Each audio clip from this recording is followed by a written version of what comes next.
The first known heart failures can be traced back to ancient Greece, Egypt, India, and the Romans. There was very little understanding of the heart until William Harvey described the circulation of blood in 1628. Willem Einthoven's development of electrocardiography in the 1890s led to improvements in the investigation of heart failure. The rate of heart disease increased so sharply between 1940 and 1967 that the World Health Organization called it the world's most serious epidemic. In 1948, a 30-year study known as the Framingham Study began.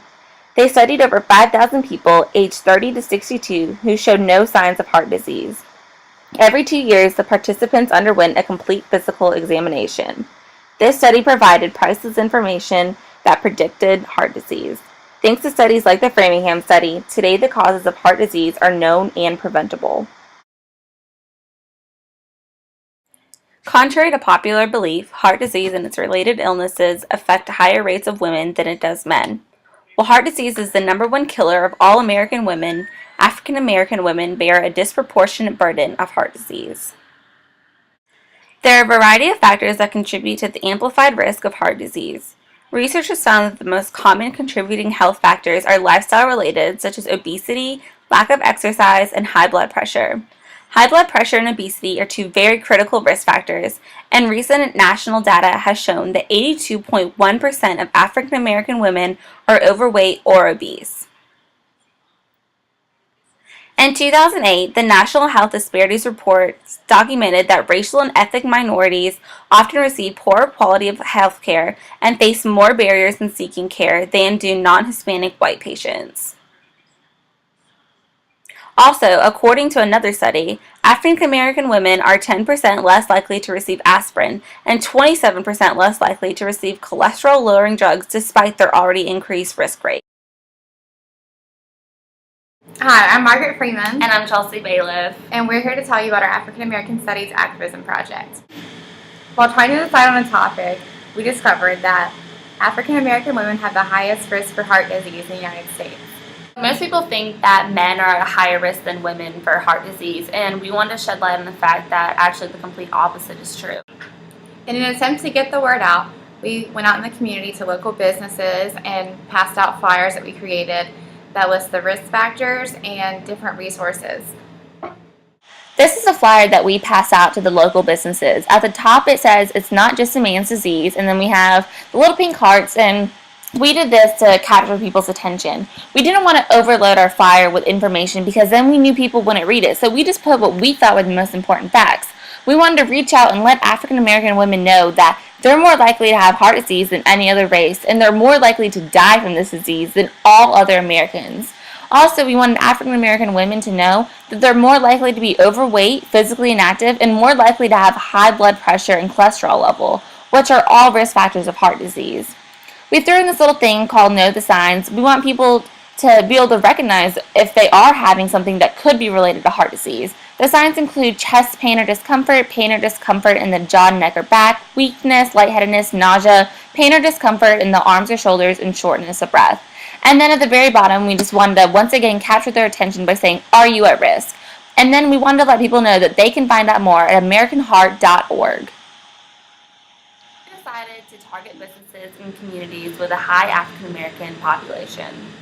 Overall, everybody was very supportive and appreciative for what we were doing and for the cause we were trying to support, except for we did run into a little bit of discouragement along the way. So we went to this nail salon where we were definitely the minority, and as soon as we walked in, this lady gave us a very dirty look. She did not like us being there.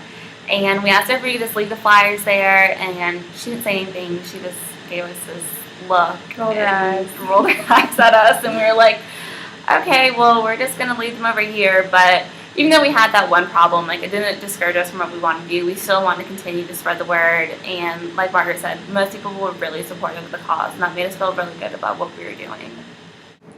Here's a short video of an interview that we did with a lady working in a local business. So do you know anything about heart disease? Honestly, not really, I don't. Yeah. Well, did you know, you probably might have thought that it's like a man's disease. Everyone's kind of thought that for a while, but it's actually women who are targeted the most, and they have higher rates. and especially African American women, they have 3 times higher rates of getting it.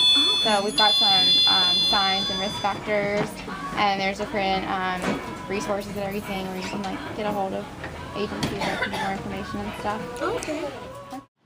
The following is another interview that we conducted. Do you know what the number one killer of African American women is? I don't. Do you? What if you had a guess? What would you think it would be? Some type of cancer. Yeah, that's what I actually thought too before I started doing the research or whatever. But then once I did the research, I found out that the number one killer of all women is actually heart disease, and African American women are 3 times more likely to have heart disease than any other race. You know what the risk factors are for heart disease? Like what causes heart disease? Aren't some of them genetic? Yeah, some of them are genetic because it's like obesity, which that can be genetic, but also, cannot be genetic. And then there's also things such as high cholesterol levels and lack of exercise, which, leads to both of those. Okay, and do you know any of the signs of heart disease? No. Okay. I didn't either, but it's like if you're having chest pain or discomfort, stiffness in your jaw, neck, or back, and shortness of breath, just things along those lines, which that can also be related to a great deal of diseases. But if you're having any of those or know somebody that is having like any of those complications, then it's always a good idea to get them checked out. What do you think would be a good way to reach out to the African American community to let them know about heart disease? I guess through the media. Like social media, like Facebook, Twitter, all that? I guess that would probably help, but I mean, if it was me and I got some type of Facebook update about something like that, I wouldn't pay much attention to it. Do you think that if we like try to hold an event to like raise awareness, or even like have people come and like check out to see if they like, do you think people would come? Yeah. Do you think people would come to that? Yeah, because that's bringing it closer to them. Okay, all right, cool, thank you. The Go Red campaign was designed to specifically target women. Their main purpose is to raise money and awareness. The American Heart Association uses all revenues from local and national Go Red for Women activities to support awareness, research, education, and community programs to benefit women. You can donate directly to the cause or show your support by wearing red on their designated Go Red Day. The Heart Walk is the American Heart Association's premier event for raising funds for heart disease and stroke. It is designed to promote physical activity and heart-healthy living. This year, more than 1 million walkers will participate in nearly 350 events. There's even ways that kids can participate in promoting a healthy heart. Jump Rope for Heart is a national fundraising program targeted at students in elementary schools, but anyone can hold their program at their schools, child care center, community center, or anywhere else. Don't tell my heart, my achy, breaky heart. I just don't think you'd understand. And if you tell my heart, my achy, breaky heart, he might blow up and kill this man.